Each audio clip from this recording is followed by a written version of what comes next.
Сәлем достар, баршаңызға. Бүгін сіздерге көрсетейін деп отырғаным алдағы Колеус гүлімнің жағдайы. Жылулық деген ат берген болатын біз. Кім менің видеоларымды көріп жүр, есінде деп ойлаймын қыздардың. Енді сіздерге былай уәде бергенмін. Прежний видеомды қазір ссылкада сіздерге қалдырып өтемін.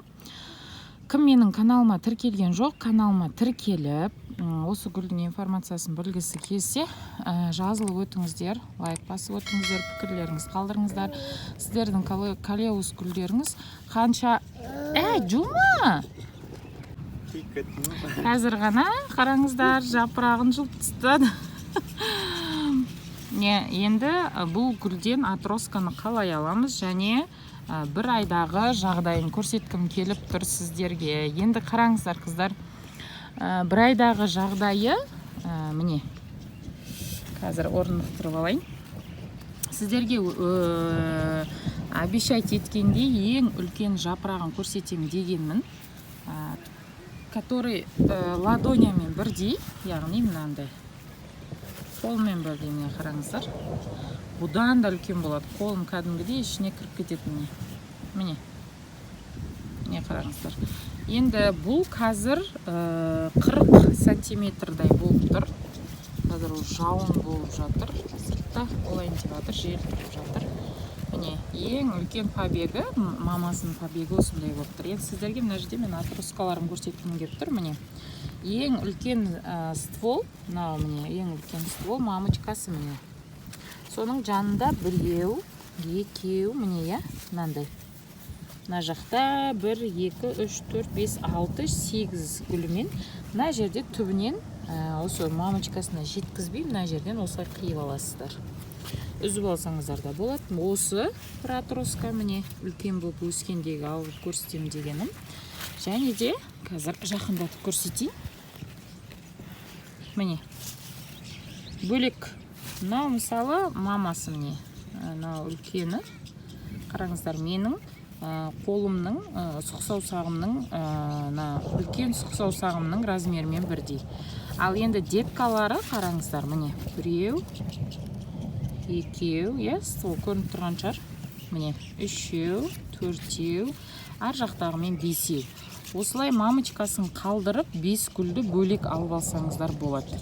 Никогда жапырақтан атроска алмаңыздар. Мынандай маленький түрден атроска алмаңыздар. Енді срочно прям алыс жаққа барып біреудің үйінен көріп қап алам демесеңіздер, керек коллекцияма деп, негізі тез алып кету үшін осындай 40 сантиметрге бір-ақ айда жетем десеңіздер, почти 50 сантиметр осындай нәтижеге, онда осындай үлкеннен алыңыздар қыздар. Міне почти мен сіздерге осындай болып тұрған кезде көрсеткен болатынмын, по-моему, осындай болып тұрған кезде көрсеткен болатынмын сіздерге осы Колеус гүлімді. Даже бұдан кішкентай ма еді, не помню.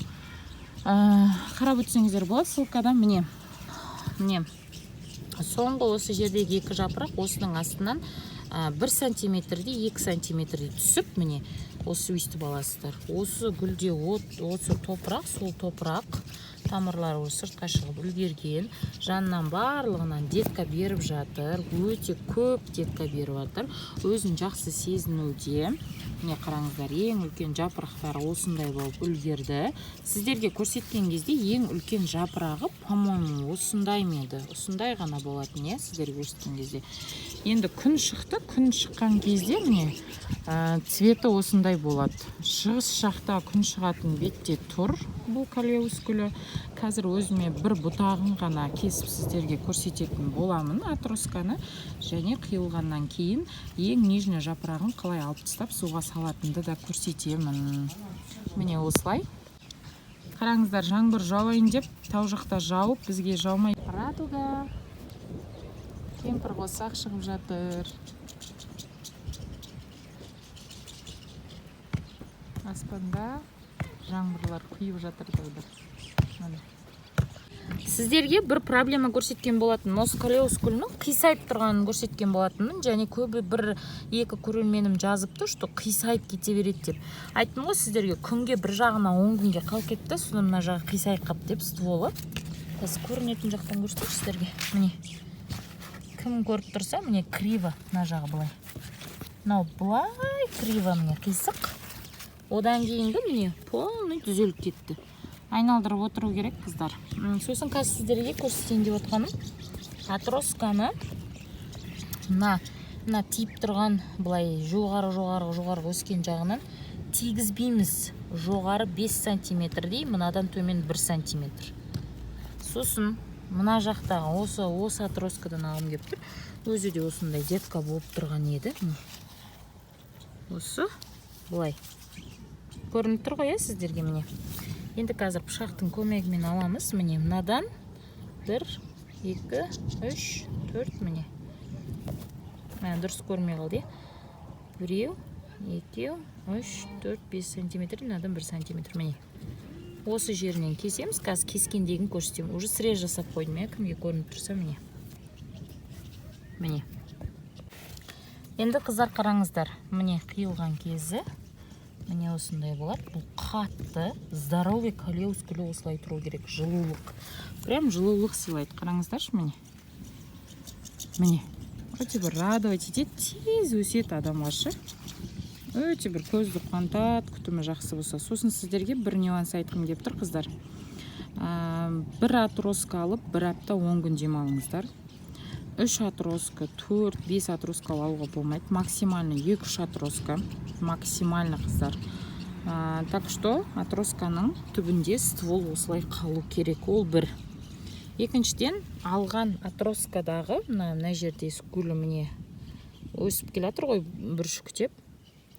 Міне осы екі міне қараңыздар. Осы жерден екі осындай жапырақты үзіп алдым. Жаңа камерам қосылмай, уже үзіп тастағаннан кейін түсіріп тұрмын. Міне.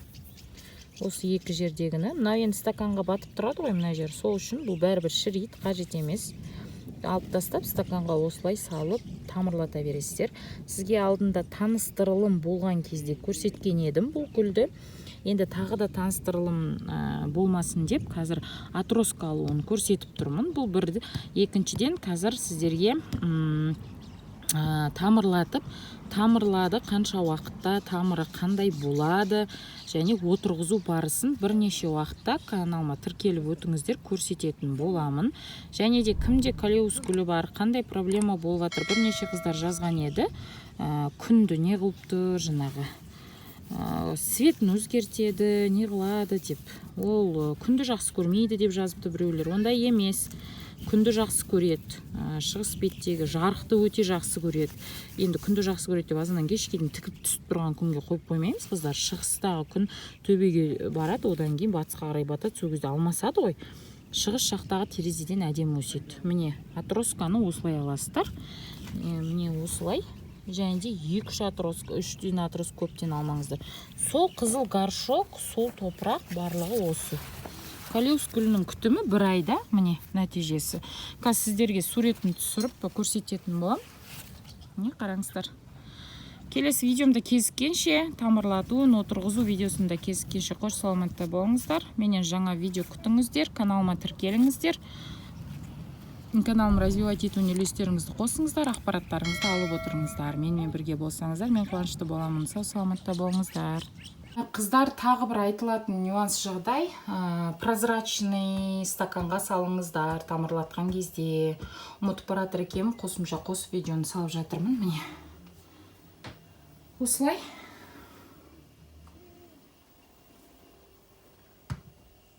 Осылай атроска аласыздар.